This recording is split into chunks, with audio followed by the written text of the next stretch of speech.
Hey, what's up, guys? Tugi here, back again with another episode of my Montreal Canadiens franchise mode series. And I'm sure there have been some questions. How much longer would this series go? And I kind of addressed this as well in today's Hartford video. We have a couple of seasons left, I would say. Now, both series are kind of in a similar spot where there is a young core of players that we're going to try to find success with. Of course, the difference is, in Hartford, we've had success. In this series, we have not. We're going to give it a couple more seasons, 2 or 3, 4 tops. And I know it seems like a lot, but think about how quickly we progress through seasons after all. It is the 2025-2026 season at this point in time. We're going to give it a couple more shots here with this new core. And at this current time, I wouldn't exactly say that our core is locked in. Of course, we did just have a game-changing draft, a franchise-altering draft. Now the question is, can we take advantage of it, and can some of these players actually develop despite some of the lower overalls and despite them being unsigned? Of course, at this point in time, they are actually supposed to progress despite not being signed. We're certainly going to put that to the test because that is going to need to happen if we are going to, build up this team as it currently stands. For the moment, we are currently here at the start of free agency, and our main goal is to sign whatever prospects we can. I'll take a look at the goalies again in a moment.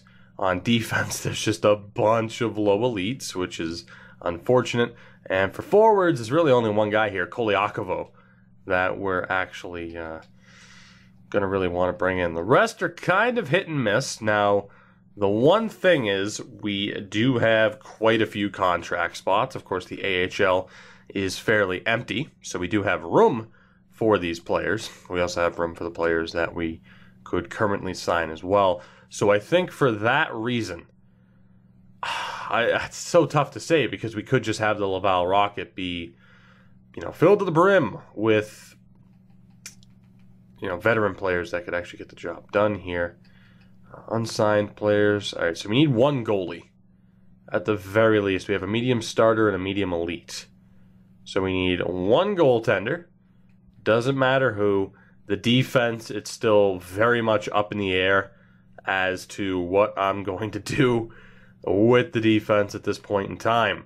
McClement is a 68, but he's Canadian, so he is not AHL eligible. Neither is Nelson Urquhart. So for that, or Urquhart, whatever the hell it is. So for that reason, we're going to avoid signing anybody from this list, I would say. Yeah, let's try to have the AHL team be a little bit better. I'm not sure how beneficial it would be to bring in a Greilinger or a Perez. But then again, they're probably better overall than anybody that we have. So I'm torn. Would it be better suited for their development to bring them over to the AHL side of things and let them play? Or would it be better to leave them as unsigned? And we're going to put the unsigned factor to the test here. So let's go double check when it comes to what players may be on the free agent list that are worth signing. We know we need to bring in at least one more goaltender. I want to see how certain players progress as well before potentially moving out guys like Josh Norris, which I'm still not completely sold on that happening. So we could go with the medium stars. I'm going to go with Tavares. 61 overall, 21 years old. Unlikely that he does anything too crazy. I'm going to send an offer in for Harabas as well. So we'll send out those two offers. Defense, it is a ton of low elites, and they're not the best of overalls. You might be surprised. I'm just going to hold off. I am going to hold off on signing them. I'm going to hold off on sending an offer to Tkachuk. I think for the moment we're okay. So when it comes to free agents, we're not going for Draisaitl. We're not going for Larson, Kapanen. We've had on this team before. Same as Tkachuk. So there really isn't anybody else there that I would want to bring in. The one thing I'm concerned about is the game potentially signing players for me. Philip Deneau. Oh, Philip Deneau. former captain. Former captain. So let's see. We were at like 35 contracts, roughly.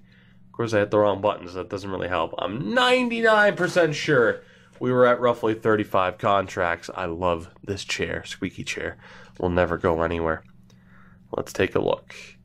35 contracts. We've sent out 3 offers. So I would have to sign players as it currently stands. So let's go look at what veterans we could bring in that will be down with the Rocket this season.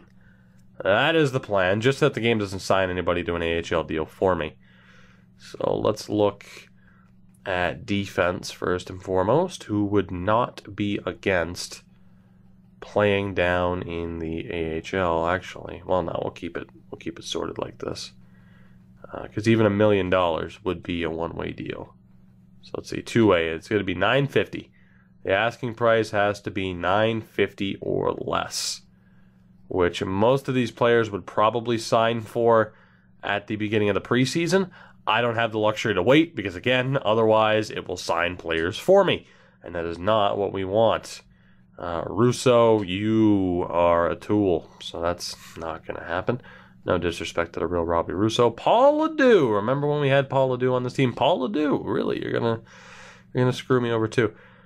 We could bring in Oduya. Johan Oduya. Not Johnny Oduya, though. Steven Johns. Sure. Is he willing to at least sign for the right amount of money? He is. So let's look to bring in Steven Johns. This is Caleb Jones. It is. I don't think he'll sign, though. No, Caleb Jones should sign. We also got Brett Lernout, who we could bring back to the team after all this time. So let's see. What do we have? All right, I want to bring in another lefty. Who could it be? Is that Kevin Fitzgerald? It is. I think he might be my pick. It's him or Jack Dougherty at the moment. Luke Green, Colton White. Actually, let's see. So Fitzgerald fits the bill. Dougherty does not. Henry Yoki Harju's there. Let's bring in Kevin Fitzgerald. Kevin Fitzgerald. So there we go. We got 4 defensemen that we're bringing in. Now we got to look for forwards. Same deal. Players who are willing to sign two-way deals at the AHL level. I know I could just go to two-way, but sometimes players that are actually willing to accept two-way deals don't show up there, at least towards the top of the list. It's kind of weird. I don't know what to tell you. Tyler Gravach.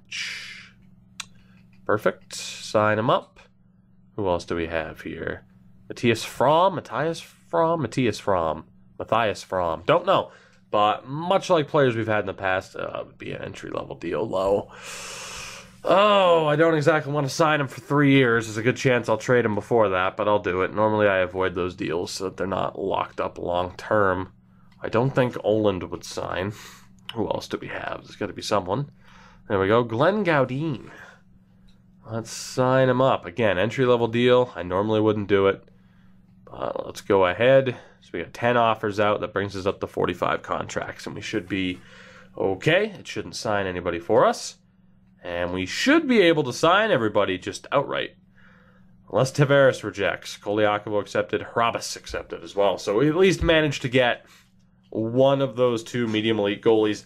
Neither of whom you really kind of expect to make it to the NHL. It's more about acquiring them for their potential and their trade value. Because that is definitely going to factor in as we move forward here. So the set plan, or the plan that I currently have in my mind, is far from set. It really does depend on the progression that we see from certain players and whether or not it just kind of works out lineup-wise to keep certain players or get rid of them. I'm not entirely sure what we're going to be looking like next year. All I know, of course, is that the goal is playoff success. Every year, the goal is playoff success. I am here to win a cup. That was the point of this entire series, as I have stated on so many occasions. And hopefully, next season, we can finally accomplish our goal. It hasn't yet gotten to the point of a nation united with Sweden, where it's just pure misery and pain. So it's a good thing that we haven't reached that point just yet. I'm still determined, for whatever reason, to try and bring a cup to Montreal. So let's take a look at the team as it stands. We have Richmond and Shea. Perfect. Now, whether or not Shea is content with being a backup, I don't know. We'll find out, though. For now, I'll just say we'll find out. But he would be a hell of a piece to trade away if we needed to. On defense, no one is ready to jump up and take a spot away. And for forwards, I don't know if anyone progressed. Nobody progressed, at least not enough. Yikes.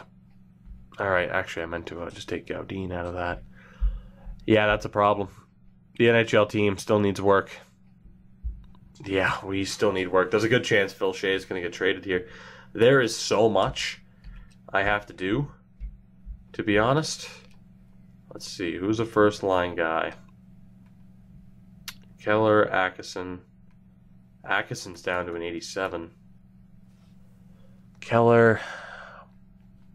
All right.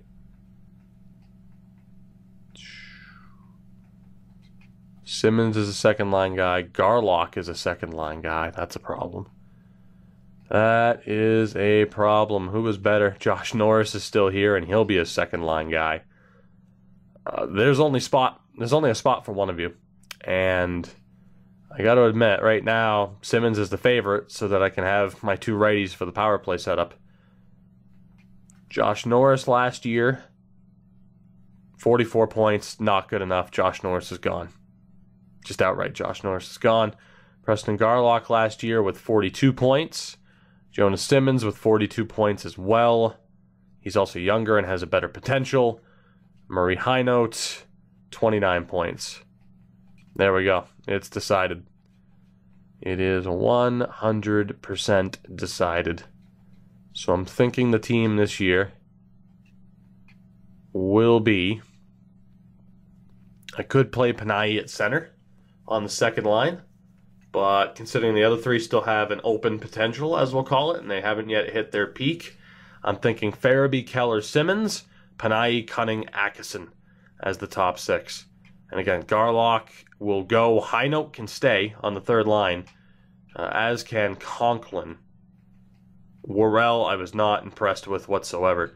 So I'm thinking Worrell, Garlock, and Norris are all getting traded. I'm all right with that.